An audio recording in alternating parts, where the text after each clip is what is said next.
Welcome back, Central Indiana sports fans, to this week's edition of Strictly Biased with yours truly, Will Retherford. I am here today to recap the divisional round of the NFL playoffs. I am joined today by the legend, Greg Mengelt. Greg, thank you so much for joining me today. So glad to be here and love the title legend. I think it's legendary how bad we've been in our picks this postseason. I think we've only picked like 3 games right between the two of us. We've been close a lot. We were rewarded all the this games week. Have been close, so. They have been, and we were rewarded with good football. We were also rewarded with really ugly football too. 2 of the 4 games were kind of duds. Greg, I've got a lot to say this week. First, what do you want to know? Well, Will, our picks have been awful the last couple of weeks for sure. But I want you to know if you will do me a favor and take a bow. Because all 4 teams left in the Final Four, Will has talked up at one point in this season as better than we thought. I was wrong about all 4, and he was right about all 4. I didn't think any of these teams were going to get to this point. Maybe the Rams, I could have seen. The other 3, I didn't. You kind of had it pegged before the season. For a while. In the playoffs. Yeah. Also, for a while, I did have the Rams, Seahawks, and Broncos as my top 3 teams in the league. So I will take a little victory lap there and kind of take my flowers a little bit. Greg, I want to start off by saying that I didn't have the New England Patriots here, and in any other year, the New England Patriots are not here. I don't know what the hell CJ Stroud has become, but it's quite frankly the most disgusting version of football I think I've ever watched in my entire life. If they had started Rex Grossman today, 8-year-old Rex Grossman, I think the Texans would have won. Like, that is how bad CJ Stroud was yesterday. I mean, he's legitimately entering like liability of getting a second contract with Houston bad, how he's played in this postseason. And he's not really performed well in either one of the postseasons that he's played in the last 2 years. They've gotten to the divisional round, and then they've absolutely pissed down their leg when it's mattered the most. Their defense kept them in that game. I've been telling you for 11 weeks now, CJ Stroud just isn't good. I don't know why. He just isn't. And you keep saying, oh, that defense. And I say, I don't think they're good enough to overcome CJ Stroud. Without his weapons. They were only in my 5 most likely to win during that stretch of games. They won 8 straight to end the year. I did think that defense was Super Bowl caliber, and that defense yesterday was Super Bowl caliber. They're not the reason that the Patriots scored 28 points.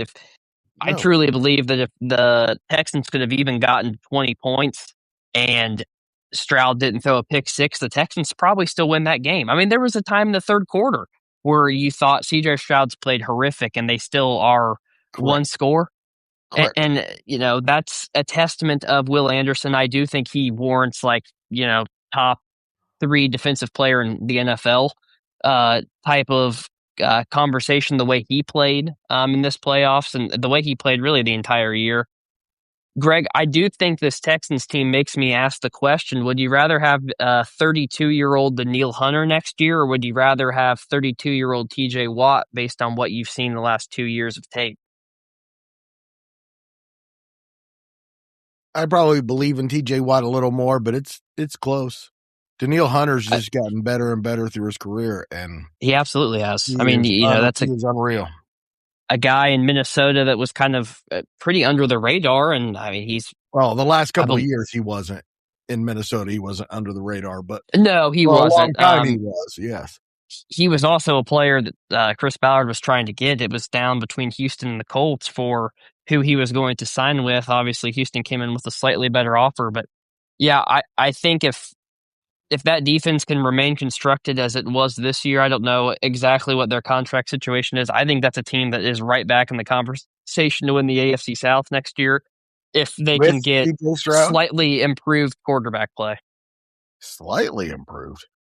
Man, the last 8-9 weeks, they were begging for Davis Mills. Texans fans were. I think they should have played. I don't know how you didn't play him yesterday in the second half. I really don't. Like, other than you just are sparing Stroud's feelings and use your starter, but you couldn't tell me Davis Mills couldn't go out there and perform and do what Stroud did. Well, Stroud hasn't been bad. He's been really bad. I agree. I'm completely with you. I mean, and there was conversation of him 2 years ago being like a top 3 quarterback in the league, and I didn't see it then. I thought he got hot down the stretch in his rookie year. I mean, but he was but you could competent see then. He's he not was now. competent. I think he just looked. He had happy feet yesterday. He was rushing through progressions, burying the ball a lot. I don't know. I will say that the Colts fan in me loves to see it because I think that he was Oh an yes. arrogant asshole after his rookie year and went on a victory lap of media after what was a pretty good year. He wouldn't have been the rookie of the year if Anthony Richardson Plus stayed Ohio healthy. State, man. Yeah, I mean, basically everything that they said out of Ohio State, he's he's kind of turned into the last 2 years. In fact, that he's just an offensive line merchant. If he's not protected, he struggles to be a competent quarterback, and I think you're seeing that. And I think that he played bad enough that it warrants maybe somewhat of a competition going into next year between him No and Davis question. Mills. I mean, Davis Mills has played well when he's been given the opportunity. I think it's a little funny that he's kind of been relegated to this career backup. I don't think he's played that bad when he's been given the No. chance and the runway to start. He's always seemed like a top 30 quarterback to me. I agree, and I think that he's one of those that after this rookie contract's up, he probably is going to get an opportunity to compete to start somewhere. We'll see what happens, but yeah, I love the Stroud downfall. I'm a hate watcher of the Texans and Stroud. It definitely Me made me too. happy to watch them kind of get their ass beat yesterday, They made me even cheer for the though. Patriots, Will. Well, and see that's the problem is that now that was kind of where you were forced to be. I respect Mike Rabel. I respect this iteration of the New England Patriots. I don't Yeah. mind it. I can't say that I'm disappointed that Belichick has gone to North Carolina and sucked this year. It doesn't really make me sad that Brady, in his first year of ownership with the Raiders, was. I mean, that team was one of the worst teams I've ever seen put on an NFL field. But I don't hate the Patriots anymore. All right. Well, we haven't talked about Denver and Buffalo and how sad that was, and that Josh Allen apparently found some kryptonite in the playoffs and just was not very good. He wasn't the reason they lost for sure. He made a lot of good. Ah, He made a lot of good he plays. was He made kind a of lot the of nice reason. plays in that game, but he also was a reason that they lost that game, and that's really sad to see. And then Bo Nix kind of looked like Josh Allen yesterday, and now he's gone, and Shocker. Shocker. everything opens for the Patriots. Yeah, I mean, I kind of disagree with you. I think Allen is the reason they lost. I thought he Oh, played like a come on. pumpkin. Come on. 4 turnovers isn't gonna that. Sean McDermott's the scapegoat for their issues. Like Josh Allen's the reason they didn't win on Saturday. He played well enough for them to win at the I same disagree. time, but the 4 turnovers surely did not help. James Cook fumbling did not help. I mean, I don't know how you watch that game and think, well, Sean McDermott needs his ass fired because he's I the do. reason they lost this game. I do. You can say that he needs fired for the resume in totality, but that No, game in for particular, yesterday, being ill prepared for a situation where you have fourth downs, being ill prepared, he just is. He seems lost when it comes to clock management, when it comes to play calling, when it comes to making adjustments. Which, by the way, the other side did throughout the game. I don't know. His team was better and it lost, and his coaching was kind of part of it. But it is sad that Josh Allen was way more part of it than you like to see for a quarterback that I started to really admire. yeah, I mean, he got outplayed. He flat out got outplayed by Bo Nix. I wouldn't But go that far. Bo Nix accounted for 85% of their total yardage output between whether it was on the ground or through the air. I mean, if that's not putting the team on your back to win a football game, I don't know what is. He played that well. He was lights out. He shouldn't have had Anytime a they chance. needed him to make a play, He he shouldn't did have it. had a chance to beat the Bills in the end. If McDermott plays it right, Nick's never sees the ball again, and it just was so poorly managed there in the fourth quarter. It's hard to put into words. Bo's the type of snake you better cut the head off of. That's what I know. That's what I've learned. If you give him the opportunity to get back in a football game, he'll do it every time. He constantly just goes and wins football games. When back was to the wall, needed the touchdown there to force the Bills to have to get in field goal range. What did he do? He marched down the field through an absolute seed to Marvin Mims Jr. That's just what Bo Nix does. That's Bo Nix football. And it's a shame. It's actually just an absolute travesty that we're not going to get to see him beat the Patriots next week, which what was going to happen. That's what was going to happen. Was Bo Nix was going to go win a football game and go to the Super Bowl and prove all the haters wrong. Been a Bo guy through and through since he came into the NFL. I believe in the talent, and he proved me right this past week. I love it, and I would have loved to see him outduel Drake May when it mattered most. And now Jarrett Stidham, that's not exactly what you want going into an AFC Championship game, but I would have to think there are worse backup situations than Jarrett Stidham, who at least was drafted kind of high and thought of with some potential at one point. So who knows? They'll be okay. I don't think that Jarrett Stidham's not going to be the reason they win the game, but I also don't think that he's going to be the reason they probably lose the game either. Like I expect him to play well enough for them to win. It just comes down to, can their defense get timely stops? Can they force a couple turnovers, which ironically, as good of a defense as Denver is, they've struggled turning the ball over. They obviously were pretty good at it against Buffalo with 5 turnovers, but I think Stidham's going to have to play well for them to get there. He's not going to be able to have a CJ Stroud level performance. And with them limping into the Super Bowl, I don't know. I feel like I've got to give the edge to Denver even with Stidham just because they're playing at home in the AFC Championship. I think that's going to help. We'll see. The Patriots have gotten lucky with who they've had to play up to this point. In all honesty, Stroud played atrocious. And let's be honest, the Chargers had no business probably even being in that game with the way that their offensive line had played. And that was proven true with the Patriots' onslaught of Justin Herbert. I don't know. It's disappointing this is how it's shaken out in the AFC because I think the Broncos were probably the only of the 4 teams that played this weekend that really had any chance of beating either one of the Rams or the Seahawks.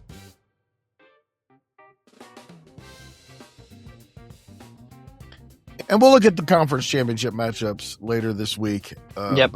But now let's turn to the NFC. And, well, can I just say the Seahawks are really good, but they just are so boring.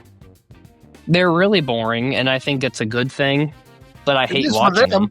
It is for them. I hate watching them. They're a disgusting watch. They remind me a lot of the Patriots. They remind me a lot of the Texans. Like they're not entertaining at all.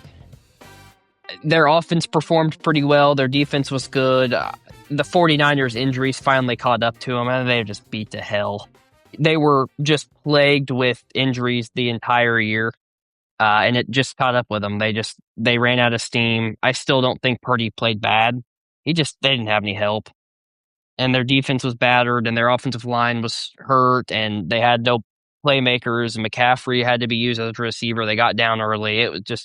That was a perfect storm for the Seahawks to just kind of walk all over them. I don't think it's indicative of the 49ers as much as it is the Seahawks just taking advantage of the opportunity that they were given. I also still think we're going to get a Sam Darnold goof game. He's just due. He's too due for one. Well, you and I are we're thinking too much alike again. I'm guaranteeing this is going to be a Seahawks Patriots Super Bowl now. Because you and I both see this the same way. I mean, I think that there's definitely a situation where you're right. And I think Denver...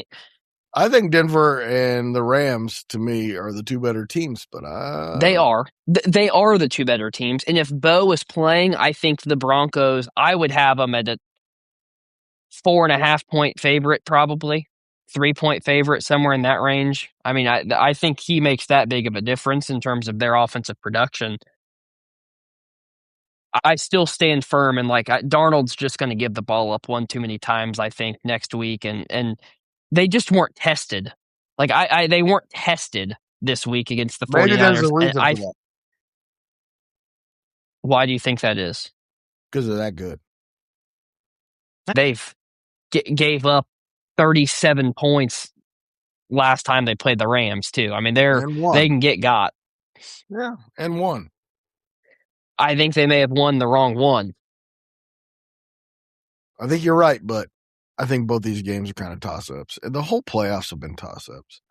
They Remember at have the been. beginning of the year, Will, when I asked you of the 4 teams we thought were most likely to win the Super Bowl, which one wouldn't make the playoffs, and they just all didn't.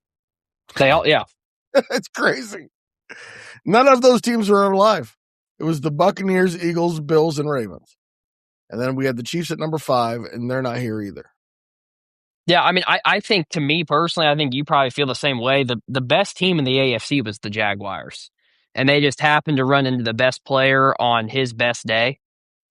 That's the team that I think had, Probably. if you put them in any other matchup other than the Bills, I think that we're probably talking about them here in the AFC Championship. That's just not how the cookie crumbled. And Allen played great. I Came back to certainly bite him in would the have ass a taken them little bit. over the Patriots or the Broncos this week. I would have, absolutely. I would have taken them over the Texans. I mean, I would have had them over anybody.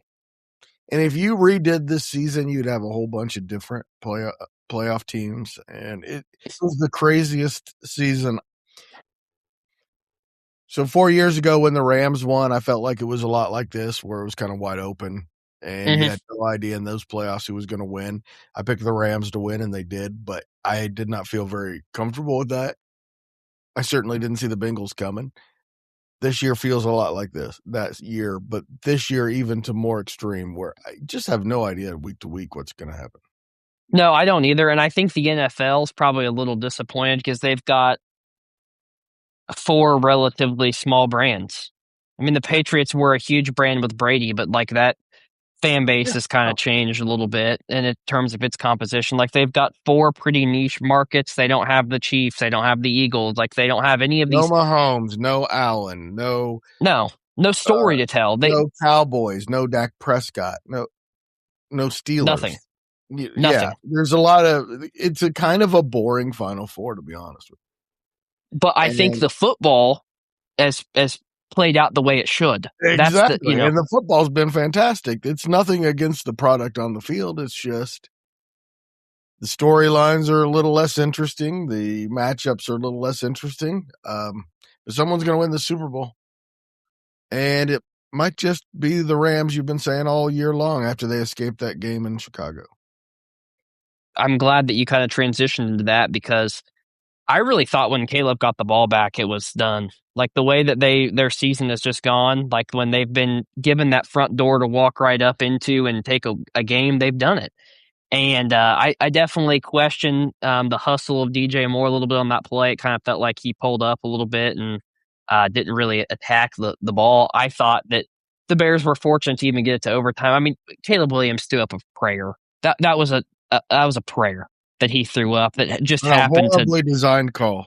I can't believe I mean, on a 4th and 4 inside the 10-yard line, you don't have a pre-planned play. And Ben Johnson has been so good all year. Where's that play that can't be stopped on 4th and 4 inside the 10-yard line? Every great coach has that play in their pocket, right? Well, you'd think, but then I watch every 3rd and 2 and 3rd and 1 on both sides, and it's like McVay and Ben Johnson trying to see who has the longer dick. I mean, it's like who can be smarter, who can be taller, who can be more handsome. I mean, it's just like run the ball up the fucking middle. Follow your interior offensive line that is good and get a yard. Instead, we got misdirection, we've got trap blocks, we've got run blitzes, and we're just not even thinking that that's a possibility. It's too cute. Both teams had the opportunity to go in there and shut that game down if they wanted to, if they were just able to convert in the second half. And we just sat here and watched just stupid play calling. I don't really know how else to say it. I watched that game, and I know that the listeners of this show might care about what I have to say, but for the most part, people don't. And it's like, I know that I'm not the smartest guy in terms of play calling, but I don't know why you wouldn't just try to run an A gap or B gap run one time on 2nd and 3rd rather than bringing DJ Moore across the formation to block a defensive end on a wham block. Why? Like that's just dumb. I just don't get it. And I don't feel bad for Ben Johnson. I thought he acted like a pompous asshole this entire playoff run. In fact, I'm kind of glad his ass got beat. Playoff run? What are you talking about? He's acted like a pompous asshole his whole life, including all season. So I'm glad that he outsmarted himself. That's all I'm going to say. And that happens. It was bad coaching from a lot of good coaches, is what I saw. I will not understand, Will. And you're trying to talk me away from this, but I will never understand. You have 9 seconds left and 2 timeouts. One play to get 30 yards to get in field goal range to go to the freaking NFC Championship. You've got Puka Nacua on your team. You've got Devontae Adams on your team. You're telling me it's not worth a shot to get 30 yards to get in field goal range from a kicker who can kick it 60 yards even in the cold, and you're not even going to take a shot at it. I thought they deserved to lose for not even taking a shot at it. You don't have any timeouts, it's one thing, but they had 2 timeouts. I just think it's the risk reward. What are the chances you actually get it? There is risk because if you get a sack fumble, that has no risk. Well, that doesn't exist. Yes, so yes, it does. Well, then the play isn't going to work. You 2-step drop, you throw the ball up and let your guy go get it. There's no way of getting sacked. If it gets intercepted, there's no way it's getting returned. It's worth a shot 30 yards down the field to get in field goal range. Maybe you get a pass interference, Will. Maybe, but I still think it's too risky. You don't want an interception. You don't want a tip pass. There's 9 seconds. I get there's not a ton of time left. But the last thing, if you're Sean McVay, you want to do is give the Bears any opportunity to get a field goal off, to get a Hail Mary off. It's not worth it. And Matthew Stafford, give it a shot, man. And if you have those 2 guys, then you trust you're going to be good enough in overtime to go win the game. That's how I think. What's going to happen in overtime? You put your hands in a lot of fate in overtime. You put your hands in a lot of fate too. If I get what you're saying, if there's some genius play that you can draw up for 30 yards, if you're saying a 2-step drop and throwing a fade ball, it has that play has no chance of getting 30 yards. Wrong. You have 2 really good receivers. They could go make a play on the ball. And if they don't, they don't. So what? You're in the same spot.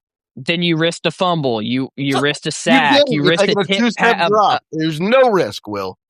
In a professional football team, there's no risk to 2-step drop trying to complete a 30-yard pass down the field.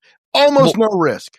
We'll have to agree to disagree. It's just you could have a botch snap. You can have that. And you can say that. Sure, I mean, snap, you fall on it. And anything can happen at the bottom of that pile. And then the clock runs out, and who cares? No, the officials are going to stop the clock at the second that they see that ball on the ground, and they don't know who has it. And then you give the Bears 7 seconds and timeouts left. I'm glad you're not my coach, Will. I'm aggressive all the time in terms of anything but the end of the game. Go to overtime and take your chances there. You think you have the better team, do it there. They might have been able to do it with 25 yards. And maybe. They didn't even take a shot with timeouts. It makes no sense to me. I liked it.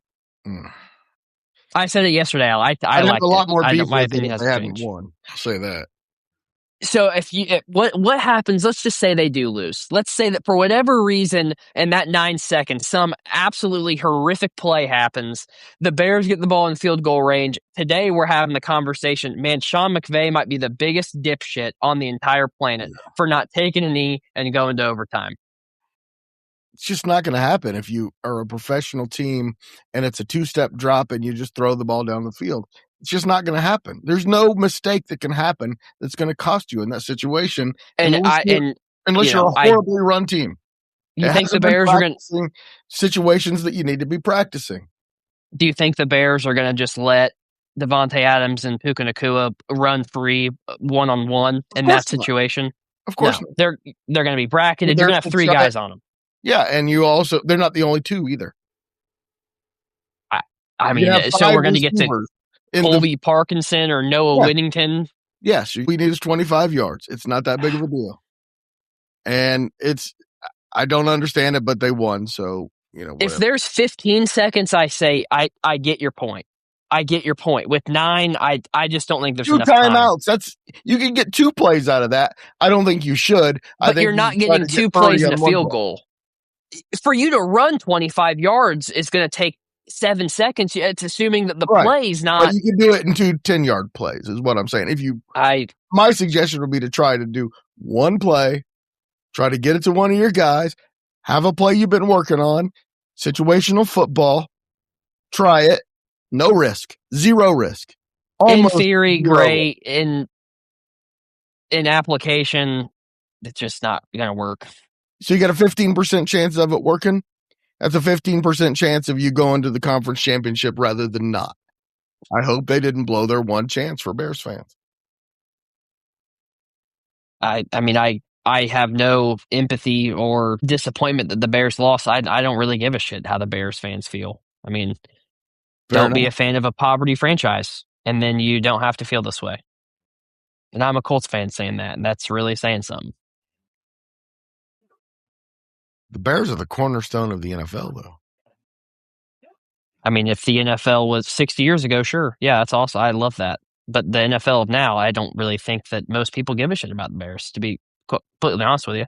I think they have ridden the coattails of 1985 and have been good in spurts throughout that. Walter Payton was obviously great, but I mean, let's be realistic. Would you rather watch, I don't know, anybody else but the Bears? Yeah, I would. Pretty much. Their last franchise quarterback was Sid Luckman in the 1940s. Yeah, it's been a while. Their last real, like more than a half decade, Jim McMahon would have been for sure, but he had all kinds of injuries and it didn't work. He's Jim also Harbaugh a dish. was what, 3 years, 4 years? I mean, it's just nothing. Caleb Williams is going to be the best, but we've said that about Jay Cutler too. At this point, we were said, "Oh, they got Jay Cutler from the Broncos. Here we go, Bears." Caleb Williams is different. That dude's just sad. I think you're right.